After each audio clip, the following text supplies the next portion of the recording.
Cloud storage systems are expected to generate yearly revenues of more than $100 billion by 2023. Joining me today is Michael Tso, co-founder and CEO of Cloudian, to separate the hype from what the market looks like at the moment. Michael, thanks a lot for talking to me. If you had to rate from 1 to 10 how crowded the storage market is today, how would you rate that, being 10 extremely overcrowded? I'll say it's about 3 right now. There's actually definitely room for new companies to come into the space. What we're seeing in the cloud storage market right now is that there's a tremendous re-engineering of the entire ecosystem. So where there used to be a few number of very dominant players, we're really at the nascent stages of the whole storage market being redefined, and there's room for several new vendors in every segment. So I believe that pace of this innovation is actually going to pick up. Okay. When you say redefine, are you talking about just technologies or the way enterprises are adopting? Yeah, it's really both, because these days what you're looking at, like rather than kind of traditionally buying kind of storage arrays and the boxes that are vertically integrated and scaling up, now you're buying systems that are that are hybrid cloud capable, so they understand about public cloud, they're doing private cloud stuff, they're copper converged with compute, and they're distributed and so on. So there's lots of different new ways that that are solving the scale of the problems that we're having today and having tomorrow, and so that entire space is being redefined, and there's room for a lot of players. Okay, and then picking up on the scale and the problems, what sort of challenges are enterprises facing in terms of managing and storing their data? Yeah, so data is being sort of created at really semiconductor speeds right now, and just getting denser. Cameras are getting better, sensors are getting better, and enterprises have to move away from kind of the storage costs going up sort of linearly. So cost is a very, very big issue, and a large part of it is in human costs, right? So if you have to manage, if each IT manager you have is only able to manage a certain number of arrays or a certain amount of storage, then every time you grow, you're adding more headcount, and that gets very expensive. And every time you have to upgrade, you have to deal with it, all over again, and data migration and so forth. So you really need a solution that is very easy to manage, so that the same person can manage a small amount of storage to a very massive amount of storage, and all the migrations and all the upgrades, all those things can happen without a lot of manual work, right? So that is really the number one challenge, is the cost and the human capital and the hardware and the data center space, all that kind of included. The second part that's challenging is how to make the most value, right, out of the data that you are storing. The next part of this world is moving into a data-driven economy, right? So what we can get out of the data, how that can make us make better decisions, how to serve our end users better. That's the challenge of every company. So how to make the data storage smart, how to make the metadata work better, how to converge the data storage with AI and some of the newer tools that are coming out. Those are the kind of challenges that everybody's looking at. And then, for example, getting rid of the data that you don't need or you don't need to have. Are enterprises sort of educated enough to even know what data they need and what data they don't need, and how do you sort of erase the data? It's a very difficult problem, because new tools are coming out all the time that are able to consume different kinds of data and learn sort of insights from it. So data that you thought wasn't useful a year ago may actually become useful now. So it really becomes a trade-off between the cost of managing and keeping that data versus the likelihood of that data actually becoming useful in the future, right? So, and what we're about is trying to provide solutions that really try to tip the balance, so that it's easier for people to keep more of the data around, so that they're able to realize more of the potential.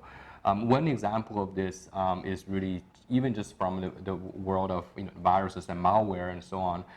People used to keep backups for 30 days, maybe 90 days. But these days, people are keeping much longer, because you tend to have, these code that is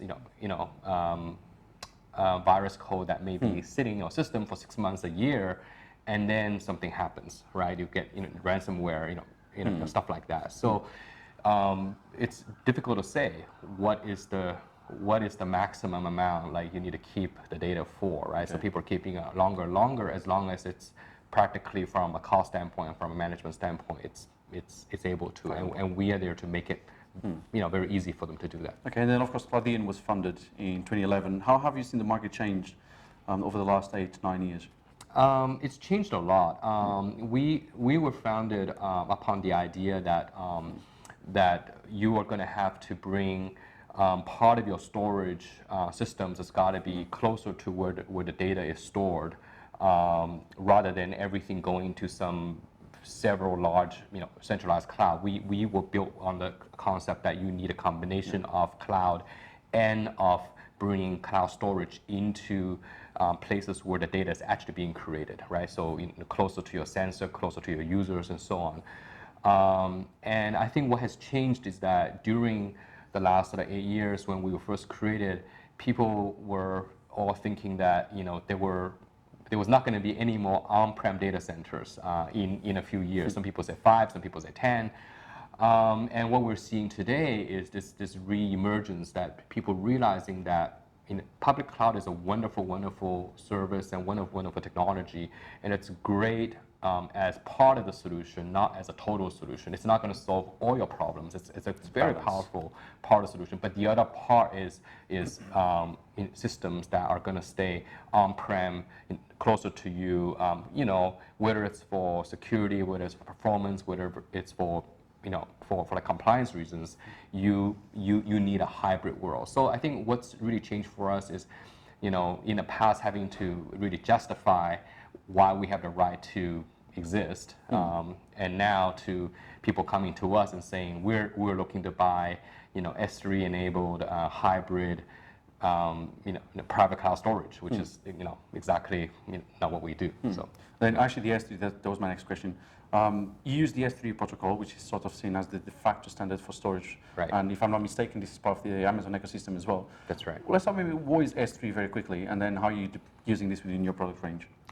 Yeah, S3 was originally and still is developed by Amazon, and it's a protocol, right? Just like any networking protocol. So it's a protocol for managing very large data sets and being able to manage them in a way that the data can move around in the background. The data can migrate. The storage system can be upgraded and so on. So really giving you a single namespace that spans a very large data centers, spans a lot of different data centers, and also allowing you to be able to scale without having to be tied to actual sort of physical systems, right? It really abstracts away a lot of that detail. So, but in a way, it's a protocol, just like TCP is a protocol that abstracts away a lot of the network layer, switches and routers and stuff, and are able to get your data from point A to point B. S3 is about contract of, if you give me a piece of data, then I'm going to take care of it, I'm going to manage it, I'm going to store it in a lot of different places, making sure data is protected, and I'm going to give it back to you, when and where you need it. So, Amazon, just by the fact that they have had the largest this sort of cloud storage around, and it been here for a long time, and have a lot of users with a lot of data. That has attracted a whole ecosystem of application developers, and it's really a story of having good APIs that attract a lot of users who put data in there, that attracts new sort of software companies to develop applications, and then that attracts more users, more data, and that feeds on itself. That just goes exactly. On and it's on and a on. very positive feedback, right? And that's the reason why it's become a de facto standard. And frankly, Amazon's done a fantastic job of managing ISV ecosystems, giving them tools, giving them support, and we've really been able to benefit from that and bringing the benefit of all those new applications and use cases, bring them in into private data centers as well, right? So you're truly able to run the same application, the same use case, whether it's on-premise in your own data center or in the cloud. Then in terms of Cloudian, do you still consider yourself a startup? Yeah, it's a really good question. When would you make the leap? It's a really, really good question. I think it's, by a lot of metrics, we are certainly not a startup anymore. We are a pretty big company. But mentally, I myself, and I like to keep everybody in the company with the mentality of a startup, and we try very hard to make sure that all our processes and our values, our culture as a company to be as a startup. So really keeping the best values of a startup, of being agile, being very customer focused, of not afraid to take risks and do sort of try to do amazing things, but combining that with having a very stable customer base and having support organizations that are top tier and having lots of specialists in the company that maybe when you're a startup you're not able to afford that, right? Yeah, allowing innovation basically. And then on the financial side of things, you've raised about $173 million, not billion, $1 million, with Digital Alpha Advisors being one of the largest contributors to the amount, so about 94 million. Are you looking for more funding rounds? Are you looking for more cash? And what would you use the cash for? Yeah, actually, just to clarify that, Digital Alpha was a lead investor of our last round, so they're not they're not responsible for the entire 94. There were quite a number of other investors in that round. So that funding was brought in to help the company grow to the next stage, expanding in different geos and hiring additional engineering, hiring additional support people, hiring more sales and marketing, etc. Just really sort of growing the company. Do we get more funding in the future? Do we go public? Do we what do we do? I mean, there's a lot of different paths to go, but all paths are leading to growth, right? So it's really just a matter of how aggressive do we want to grow, and how what's the best source of funding, right? Is it private? Is it in public? So a lot of startup people think that when you go IPO, that's called sort of exit, but that's really just another beginning, right? It just means that your funding source has changed from private investors to like in the public market, and it means that you have in the public scrutiny on a company. It doesn't really change anything, right? It's just another start for the company. You need to continue, and still you need to be able to execute. So for us, we're just our eyes are completely focused on growing the company, how to grow the company, how to be valuable to our end user customers, how to serve them well, how to give them the product and the kind of innovation and the kind of service that they really expect. And if we do that well, everything else is going to take care of itself. Okay, and then you yourself have been serving the industry for quite a while now. Before Cloudian, you co-founded Gemini Mobile Technologies as well. You own over 30 patents. If you had to start a business today, what would that business be about? It's difficult to answer the question. I don't think. You don't think of ideas. I don't think I have a good idea. Yeah, I don't have any good ideas. Well, right where do you now. think the market sort of lacks a bit of innovation at the moment?